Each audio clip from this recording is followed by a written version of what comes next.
ಇವತ್ತು ಕಡ್ಲೆ ಮಿಕ್ಕಿ ರೇಣುಕಾನಗರ ಶ್ರೀ ದೇವಿ ಕೃಪಾ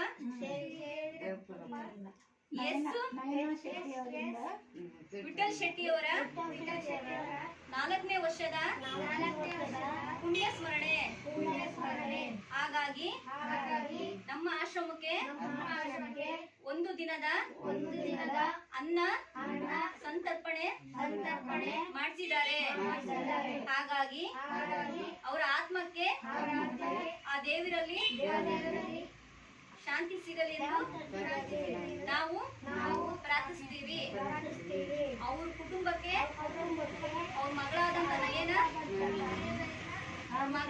ನಯನ ಶೆಟ್ಟಿ ಅವರಿಗೆ ಒಳ್ಳೆ ಆರೋಗ್ಯ ಆಯಸ್ಸು ಎಲ್ಲ ಕೊಡಲೆಂದು ಆ ದೇವರಲ್ಲಿ ಪ್ರಾರ್ಥಿಸ್ತೀವಿ.